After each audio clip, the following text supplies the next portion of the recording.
देखिए, चीन का बहुत बड़ा रोल हो रहा है हमारे एरिया में। अब जहाँ तक ताल्लुक है पाकिस्तान का और चाइना का, ये तो हम सब जानते हैं। जब से मोदी सरकार आई है, सबसे पहली बार ये हुआ है इंडिपेंडेंस के बाद कि आज हमारे दोनों बॉर्डर जो हैं वो लाइव हैं। दोनों के दोनों बॉर्डर, ऐसे पहले कभी नहीं हुआ। फिर हमने ऑपरेशन सिंदूर में, जैसे आपने बताया, और इस बात को मैं पहले भी बहुत देर से दोहरा रहा हूँ, और मैं ये भी बता रहा हूँ कि देखिए, जब हमने 370 हटाया था, तब से चीन और पाकिस्तान ने ट्रेनिंग बहुत ज़्यादा शुरू कर दी थी। मैं तब से बोल रहा हूँ कि आप पाकिस्तान से लड़ाई नहीं कर रहे हैं, आप वन फ्रंट रीइंफोर्स्ड वॉर लड़ेंगे। इसका मतलब चीन उसकी पूरी मदद करेगा बिना हाथ दिखाए हुए। वही हमने ऑपरेशन सिंदूर में देखा। 4 दिन में स्पेस की कैपेबिलिटीज और भी बहुत कैपेबिलिटीज है जिसमें उन्होंने पूरा उनका साथ दिया। अब ये कहना कि 80% जो है वो हथियार आता है उनके पास, ये बेबुनियाद बात है। बेबुनियाद इसलिए है, हमारे पास भी तो हथियार आता है, रशिया से आता है, इजराइल से आता है, फ्रांस से आता है, अमेरिका से आता है। इसका मतलब नहीं होता। देखिए, सबसे इम्पोर्टेंट बात जो मैं बताना चाहूंगा आपके दर्शकों को ऑपरेशन सिंदूर की, वो ये है, हिंदुस्तान और पाकिस्तान के बीच में जो हवाई युद्ध होगा वो सबसे इम्पोर्टेंट है। और उस हवाई युद्ध में हमने देखा 2 बातें हुई। पहली बात, उनके जो पायलट्स थे उन्होंने अच्छी क्षमता दिखाई। देखिए, आप सामान खरीद सकते हैं और 6 महीने में ला के उसको लगा सकते हैं, और पायलट की क्षमता बनाने में सालों साल लगते हैं। इसका मतलब वो तैयारी तभी से कर रहे थे जब आपने 370 हटाई। यही मैं कह रहा था, ये पहली बात है। दूसरी बात ये है कि अब जो हमारा सैन्य वो हवाई युद्ध हुआ, उसके बारे में अब सरकार बात ही नहीं करना चाहती है, जबकि सबको पता है दुनिया में क्या हुआ, कितनी हमारा नुकसान हुआ, कितने एयरक्राफ्ट गिरे, सब चुपचाप बैठ गए हैं। तो आप बाकी कुछ भी बोलते रहिए, वो मेन चीज है। तो कहने का मतलब ये है, अगर यहाँ पे कोई समझ रहा है हमने अच्छा किया ऑपरेशन सिंदूर में, तो मैं उससे सहमत नहीं हूँ। अब आइए, आपने दूसरी बात रखी दलाई लामा की। देखिए, दलाई लामा एक बहुत ही सेंसिटिव सब्जेक्ट है चाइना के लिए। मैं आपको ये बताना चाहता हूँ कि, और ये मैं इसलिए बता रहा हूँ आपके दर्शकों को, कि जो पहले यूएस प्रेसिडेंट थे जो बाइडेन, उन्होंने जून 2023 को एक इंटरव्यू दिया था सीएनएन को, फरीद ज़कारिया को। उसमें उन्होंने ये कहा था, और बहुत ज़रूरी बात है, कि चीन जो है वो एक्सपेंशनिस्ट नहीं है। वो जाके कहीं पर मिलिट्री, ये मतलब दुनिया पे कब्जा नहीं करना चाहता है, पर जो वो कहता है हमारा है वो उसको लेगा। और वो 2 चीजें बोलता है वो हमारी हैं, वो है ताइवान और तिब्बत। और अरुणाचल प्रदेश को वो साउथ तिब्बत बोलते हैं। तो कहने का मतलब ये है, दलाई लामा जो है उनके लिए बहुत इम्पोर्टेंट है। वो इसलिए है क्योंकि दलाई लामा आखिरी कड़ी है उनके लिए पूरा कब्जा करने की तिब्बत पर। अभी जो तिब्बत है, उन्होंने तिब्बत को पूरा बदल दिया है। जो उनका तिब्बत ऑटोनोमस रीजन पूरा बदल चुका है। तो वहां पर अभी वो पहली वाली कोई बात नहीं है। 5G आ गई है, सब इंडस्ट्री आ गई है, सब कुछ हो गया। अभी जो लास्ट कड़ी है वो दलाई लामा है। अब दलाई लामा जब ये बोलता है कि मैं तय करूंगा कि मेरा रीइंकार्नेशन कैसे होगा, मैं का मतलब मेरा जो ट्रस्ट है वो तय करेगा। जी जी। तो कहने का मतलब ये है कि ये चीन को एक्सेप्टेबल नहीं है, क्योंकि चीन के हिसाब से अरुणाचल प्रदेश जो है वो साउथ तिब्बत है, वो कंसोलिडेट करेगा पहले अपनी पोजीशन तिब्बत में, कि ये दलाई लामा जब चले जाते हैं दुनिया से, उसके बाद वो तय करेंगे। तो कहने का मतलब ये है, हमारी चीन हमसे सिर्फ एक ही मुद्दे पे लड़ाई करेगा, और वो है दलाई लामा का मुद्दा, और किसी पे नहीं करेगा। बाकी के लिए वो पाकिस्तान काफी है।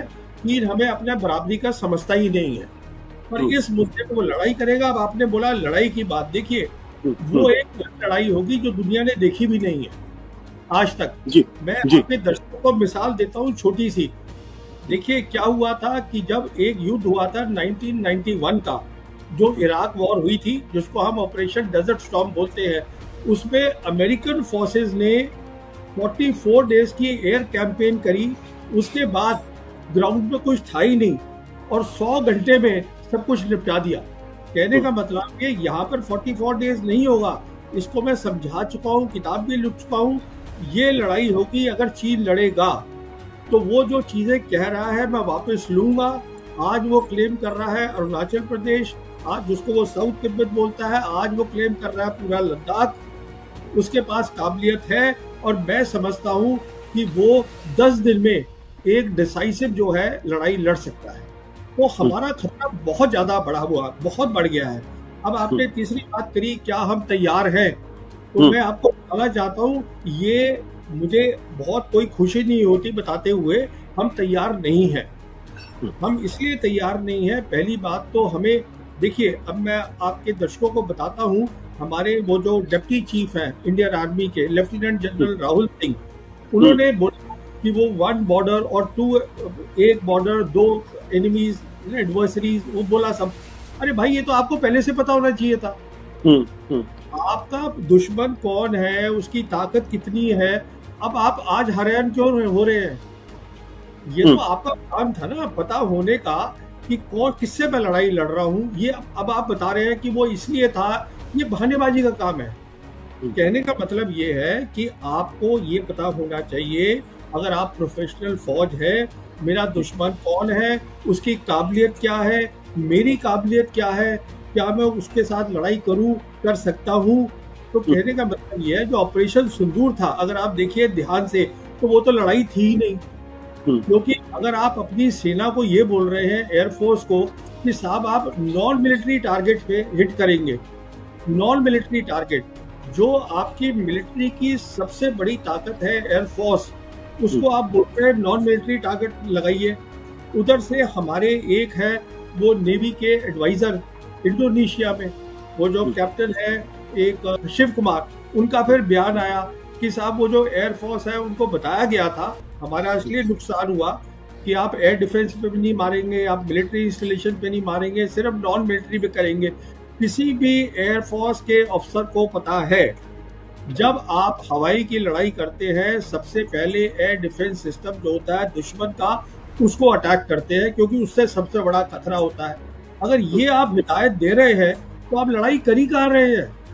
तो ना तो आपके पास लड़ाई आप करना चाहते हैं, आप अच्छा, उसके बाद आप फौरन बोल रहे हैं कि हम एस्केलेशन नहीं चाहते। अरे बाबा, अगर आप दूसरे मुल्क में घुस के उनके अंदर मिसाइल फेंकेंगे तो वो क्या रिटेलिएट नहीं करेंगे?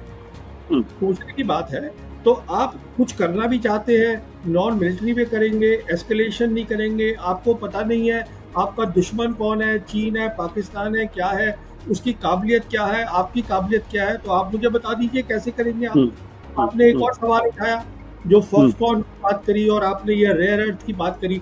देखिए, बात ये है कि चीन जो है आज दुनिया का सबसे बड़ा मैन्युफैक्चरिंग नेशन है, ये अब दुनिया सब मानती है, प्रेसिडेंट ट्रम्प भी मान रहे हैं, और सारी सप्लाई चेन जो है वहाँ पे शुरू होती है। अब हमने तय कर लिया है, अब चीन के समझ में आना शुरू हो गया है कि हम नॉर्मल रिलेशन नहीं करना चाहते चीन के साथ। मैं तो यहाँ तक कहूँगा, एक कारण कि Xi Jinping, president Xi Jinping अभी ब्रिक्स में नहीं गए ब्राजील की, वो ये भी हो सकता है कि मोदी को मिलने की जरूरत नहीं है। ये भी मेरे हिसाब से एक कारण है। बट प्रवीण जी, भारत सरकार तो लगातार ये कह रही, देखिए ऑपरेशन सिंदूर के दौरान हमारा जो निर्भरता थी उसने काम किया, देखिए ब्रह्मोस ने काम किया। अब ये प्रश्न इस बात को लेकर ये है कि भारत सरकार अगर आत्मनिर्भरता की बात करती है, तो क्या हमारी डिफेंस में आत्मनिर्भरता उस स्थिति तक पहुंचती है जहां चीन का मुकाबला कर सके? आप चीन को तो बिल्कुल ही छोड़ दीजिए, चीन एक अलग क्लास पे है। आपने बात करी ब्रह्मोस की, प्लीज आप ये बात समझिएगा, ब्रह्मोस आपका सिस्टम नहीं है। ब्रह्मोस एक जॉइंट सिस्टम है, और उसकी जो इम्पोर्टेंट कंपोनेंट्स हैं आज भी रशिया से आते हैं। S-400 जो है वो रशियन सिस्टम है। जो आपका आकाश है जिसकी बारे में बात हो रही है, मैं आपको ये बताना चाहता हूँ, ये आकाश वो प्रोजेक्ट है जो 1984 में अब्दुल कलाम ने और prime minister Mrs Indira Gandhi ने as part of the missile programme उसको किया था। तो ये इसका जो फ्रेमवर्क और जो सोच है, मैं सिर्फ ये बताना चाहता हूँ, वो 50 साल से पुरानी है।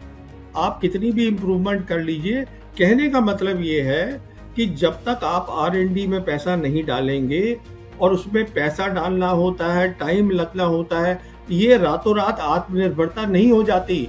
अभी जैसे आप खुद ही बोल रहे थे, एयर चीफ कह रहे हैं कि मेरी जो 42 स्क्वाड्रन की वो है सैंक्शन है, हालत बहुत खराब है, बहुत नीचे हो गया है, 2 फ्रंट मुझे संभालने हैं। वो कह रहे, अब बात चल रही है कि अब हमको इंटरम में, बीच के पीरियड में, अभी आमका कहीं नहीं आ रहा है, वो जो 5th जनरेशन है हमारा, उसके इंटरम में हम F-35 लें अमेरिका से कि रशिया से हम Su-57 लें, इसकी बातचीत भी चल रही है। क्योंकि सवाल ये है, आत्मनिर्भरता एक नारा है, आप ये समझिएगा। मैं आपके किसी भी एक्सपर्ट से इसको डिस्कस करने के लिए तैयार हूँ। वो एक नारा है, जिस दिन मुझे दिख जाएगा इस पे रिसर्च हो रही है, पैसा डाला जा रहा है, एक टेक्नोलॉजी प्लान है। देखिए, आप जब भी कोई काम करते हैं, आप एक प्लान बनाते हैं कि ऐसी क्या चीज़ है मेरे दोनों दुश्मनों के पास जो मेरी प्रायोरिटी होनी चाहिए। यहाँ पे अब जैसे ड्रोन देखा सबने, वो ड्रोन के पीछे सब भाग गए, वो आपकी प्रायोरिटी नहीं है। आपकी प्रायोरिटी है इलेक्ट्रॉनिक वॉरफेयर, आपकी प्रायोरिटी है साइबर, आपकी प्रायोरिटी है स्पेस। वो आप नहीं करेंगे क्योंकि वो दिखता नहीं है, वो वर्चुअल डोमेन्स है। आप देख रहे हैं कि साहब गन चाहिए, आप बताइए मुझे 30 टन की गन आप कौन से वहां पे लेके चले जाएंगे हाई एल्टीट्यूड में चीन के खिलाफ। मैं ये कहने का मतलब ये है, देखिए मुझे खुद अफसोस होता है, मैं चाहता हूँ हमारी सेना बहुत तगड़ी हो। अभी हालत ये है, सेना की काबिलियत है नहीं ज़्यादा और हमारी असेसमेंट्स गलत है। वो आपने लेफ्टिनेंट जनरल राहुल सिंह को ही सुन लिया है। और जहाँ तक दुश्मन है, दुश्मन आज चीन वो है एक देश जो अमेरिका को टक्कर दे रहा है। आप समझिए आपने कहाँ कहाँ दुश्मनी बनाई है। और अगर आपको तरक्की करनी है, उसका एक ही रास्ता है, आपको शांति का रास्ता ढूंढना पड़ेगा और वो हो सकता है, आप करना नहीं चाहते। आप मुझे ये बताइए, पाकिस्तान आपका कैसे बन गया दुश्मन? अभी जब ये मोदी सरकार नहीं आई थी, पिछली सरकार तो उनसे बात कर रही थी, प्राइम मिनिस्टर वाजपेयी उनसे बात कर रहे थे। तो कहने का मतलब ये है, जब सरकार आती है तो दुश्मन बनते हैं नए। हमें देखना है, एक फॉरेन पॉलिसी ऐसी बनानी है जिसमें पीस हो, हमारी डेवलपमेंट हो। ना आपका दुश्मन चाइना है, ना पाकिस्तान है, ना आपका दोस्त अमेरिका है, ना इजराइल है। हर मुल्क अपना अपना देख रहा है, तो आपको भी अपना देखना है। अगर आप आज बात शुरू कर देंगे पाकिस्तान के साथ, वो बार बार आपसे कह रहा है कि मेरे से बात करिए, आप पानी के ऊपर, ट्रेड के ऊपर और कश्मीर के ऊपर, तो आप बात तो करिए। अब आप कश्मीर पे तो बात ही नहीं करना चाहते हैं बिल्कुल। अब आप कहते हैं सब कुछ नॉर्मल हो गया है। आप प्लीज जाइएगा वहां पर कश्मीर में, पता करिए खुद क्या सब कुछ नॉर्मल हो गया है। होता तो वहां से आप फौज निकाल लेते, वो आप निकाल नहीं पाए आज तक। कहने का मतलब ये है आशुतोष जी कि दुश्मन कोई नहीं होता कि चीन उसकी मदद कर रहा है, इसकी कर रहा है। वो तो शी जिनपिंग आए थे यहाँ पर अक्टूबर 2019 में, प्राइम मिनिस्टर मोदी को मिले थे महाबलीपुरम चेन्नई में। तब उन्होंने कहा था हमें ट्रायंगुलर पीस करनी चाहिए जिसमें चीन भी हो, पाकिस्तान भी हो और हिंदुस्तान भी हो, जिससे कि इस पूरे एरिया का डेवलपमेंट हो। वो आप करना नहीं चाहते हैं क्योंकि आप ये दिखाना चाहते हैं आप बहुत ताकतवर हैं। अब सवाल ये, अच्छी बात है ताकतवर बनना, पर पहले बन तो लीजिए। दिक्कत ये है, वो ये कह रहे हैं कि आप हमसे कश्मीर में बात करिए। आप भी जानते हैं 2007 और 2008 में जब मुशर्रफ थे वहां पर रूलर और यहाँ पे थे हमारे मनमोहन सिंह जी, उस समय पूरा उनका प्लान बन चुका था पीस का। वो 4 पॉइंट फॉर्मूला है उसका। और उन दिनों कोई आतंकवादी नहीं हो रहे थे हमले। जब ये काम चल रहा था कुछ भी नहीं हो रहा था उन सालों में। तो अब सवाल ये है, वो कश्मीर में बात करना चाहते हैं, आप करना नहीं चाहते। वो ये प्रॉक्सी वॉर चलाते हैं।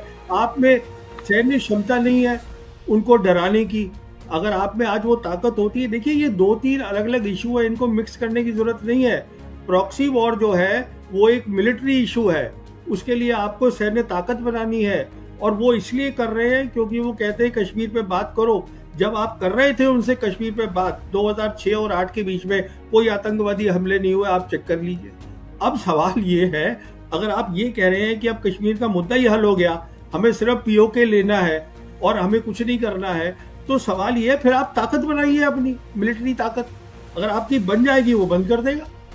तो ये जो है ये 3 स्टेप में काम होना है। पहला स्टेप ये है, हमें पीस चाहिए रीजन में। तो जैसे वो बताया गया था, हमें पीस चाहिए चीन के साथ, पीस चाहिए पाकिस्तान के साथ, और दोनों मुल्क तैयार हैं। चीन हमारे साथ नॉर्मल रिलेशंस करना चाहता है, हम नहीं करना चाहते। अगर आप पहले तो शांति कर लीजिए, अगर आप शांति कर लेंगे तब क्या है, तब टाइम होता है अपनी रिसर्च को सॉर्ट आउट करने में। उसके लिए फिर आप पूरी एक टेक्नोलॉजी पॉलिसी बनाइए। वो दूसरा स्टेप है कि साहब हमें क्या चीज़ चाहिए, कौन सी चीज़ हम बाहर से लाएंगे, कौन सी चीज़ के लिए हमको रशिया से जॉइंट वेंचर करना चाहिए, किसमें हम R&D डालेंगे, वो दूसरा स्टेप है। उसके बाद फिर वो टाइम आएगा जब आप कहेंगे कि मैं, और आपको लड़ाई फिर लड़ने की जरूरत ही नहीं पड़ेगी शायद। अगर आप इतनी कोऑपरेशन कर रहे हैं और खुशहाली हो रही है, साउथ एशिया में तरक्की हो रही है, फिर आप किस बात की लड़ाई करेंगे? फिर भी आपको सैन्य शक्ति बनानी है क्योंकि डिफरेंस होना चाहिए। पर हम अब जो मैं आपको प्लान बता रहा हूँ वो अगले 10 से 15 साल का प्लान है। उस समय क्या हालत होगी किसको क्या पता है। पर आप तैयारी तो करिए, अपना टेक्नोलॉजी मैप बनाइए, आप पीस करिए रीजन के अंदर। उसके बाद देखिए, आप देखिए स्टैंड हमारा क्या है कश्मीर पे। कश्मीर पे 4 पॉइंट फॉर्मूला था मुशर्रफ का, हमने उस पर बातचीत करी, बैक चैनल बातचीत हो रही थी पाकिस्तान के साथ। तो कश्मीर का वो मुद्दा है जिसमें आपको बात करनी है। और आज कश्मीर जो है उसमें चीन भी फिजिकली बैठा हुआ है, चीन फिजिकली बैठा है लद्दाख में, आपके ईस्ट लद्दाख में बैठा है, पाकिस्तान के पास है, आपके पास है। जो आप कश्मीर का नक्शा देखें तो इस पे तो बात करिए आप उनके साथ। अच्छा, जहां तक ताल्लुक है उसका, चीन का ताल्लुक है, दलाई लामा उनके लिए एक सेंसिटिव सब्जेक्ट है। पर अगर आप उसकी हिस्ट्री पूरी देखें तो वो आपसे लड़ाई नहीं करना चाहता है। चीन सिर्फ ये चाहता है कि जो दलाई लामा जो है आप उसमें इंटरफेरेंस ना करें, जो आप कर रहे हैं। मिसाल देता हूं आपको, नैन्सी पेलोसी जो यूएस स्पीकर होती थी, वो अगस्त 2022 में वो गई थी वहां पर ताइवान। उन्होंने वहां पे प्रॉब्लम क्रिएट करी। ताइवान में जाके वो डेमोक्रेसी को सपोर्ट करने गई थी। फिर वहां पे क्या हुआ कि जो चाइना थी उसने अपनी एयरफोर्स को और न्यू नॉर्मल बना दिया वहां पर। अच्छा, उसके बाद वो यहाँ पर आई जून 2024 में। और क्यों आई? वो रिजॉल्व तिब्बत एक्ट देने के लिए। वो एक ऐसा एक्ट था जो बाइडेन एडमिनिस्ट्रेशन ने सेनेट और हाउस में पास हुआ था। अच्छा, उनको मालूम था कि एक हफ्ते के अंदर अंदर दलाई लामा खुद अमेरिका जा रहे थे अपनी नी सर्जरी करवाने, पर वो उसको यहाँ देना चाहती थी क्योंकि मोदी सरकार भी वही चाहती थी। वो इसलिए चाहती थी, वो आई थी अपने पूरे लॉ मेकर्स के साथ, और भी उनके बहुत लोग आए थे कांग्रेस के। फिर वो जॉइंट फोटोग्राफ्स है प्राइम मिनिस्टर की, नेशनल सिक्योरिटी एडवाइजर डोवल की, वो सब साथ थे। अब सवाल ये है उनका यहाँ आने का मतलब क्या था, धर्मशाला में आके वो देने का। हमारी धरती को इस्तेमाल करना, वो उसको प्रोवोक करने के लिए चाइना को against the Dalai Lama, it doesn't make sense at all. और this is something that the government of India, देखिए वो सोचना है, दलाई लामा जो है वो रिलीजियस लीडर नहीं है, वो रिलीजियस और पॉलिटिकल लीडर दोनों थे। हमने चीन की बहुत मदद करी है।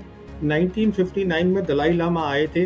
अभी मैं उनका जो 1959 में वो यहाँ हिंदुस्तान भागकर आए थे दलाई लामा, तब से वो इधर ही हैं। अच्छा, 1960 से धर्मशाला में बैठे हैं। हमने उनकी कितनी मदद करी, वो मैं अभी वो इंटरव्यू सुन रहा था सिंकियों उनके जो है पीपा सरिंग की, तो वो बता रहे थे कि देखिए आज हम 25 मुल्कों में फैले हुए हैं। उनके बहुत बड़े दफ्तर है अमेरिका के अंदर और लंदन के अंदर, तो उनका डायस्पोरा पूरा हर जगह है। तो हम उनकी इतनी मदद कर ही चुके हैं। तो अब अगर वो सवाल, मैं ये कहता हूँ कि अब उनको सोचना चाहिए, हाँ ठीक है अमेरिका ज़्यादा पावरफुल है तो आप अपना मेन दफ्तर वहाँ खोल लीजिए।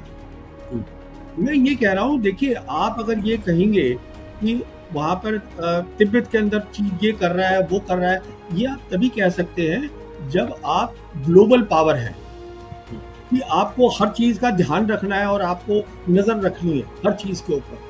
आप इस समय आप उस स्टेज पर हैं कि आप अपना नेशनल इंटरेस्ट देखिए। आपके 80 करोड़ लोग गरीब हैं, बहुत खाने को उनके पास नहीं है। आपकी जो सैन्य क्षमता है वो ठीक नहीं है, आपके खतरे बढ़ गए हैं। ये आपके मुद्दे होने चाहिए। ये कहाँ से मुद्दा है कि वो चीन वहां तिब्बत में कर रहा है, ये तो मुझे समझ में नहीं आया। हम उनकी बहुत मदद कर चुके हैं, अब वो क्या अपना खुद मदद करे, अपना देखे कहाँ उनको दफ्तर बनाए जाके लंदन में, जहाँ जो उनका मेन दफ्तर है वहां बना ले। ये कह रहा हूं मैं आपसे। मैं ये कहना चाहता हूं, आज आप प्रेसिडेंट ट्रंप को देख लीजिए, हमारे स्ट्रेटेजिक रिलेशंस हैं उनके साथ। हमने एक बहुत बड़ा जॉइंट स्टेटमेंट इशू करी जब प्राइम मिनिस्टर गए थे फरवरी इसी 2025 में। अभी वो रोज हमें धमकाते रहते हैं कि मैं 10% लगा दूंगा, तुम ब्रिक्स के मेंबर हो, अब मैं इतना लगा दूंगा। हम उनके साथ 500 बिलियन डॉलर का ट्रेड करना चाहते हैं 2030 तक। तो वो प्रैक्टिकल नहीं है क्या? वो तो दुनिया की ताकत है, हम कौन सी ताकत है उनके सामने? कहने का मतलब ये है कि देखिए, आपके दर्शकों को मैं ये बताना चाहूंगा, हम उस कगार पे इस समय खड़े हैं जहां हमारे पास अपॉर्चुनिटीज हैं तरक्की करने की। आप इधर उधर करके दूसरों के उसमें ना जाएं, आप अपना मसला देखें जिससे आपका जो देश हो वो पीसफुल रहे, वो तरक्की करे। आपके इंटरनल मसले इतने, आप उन्हीं को संभाल लीजिए, वही बहुत है।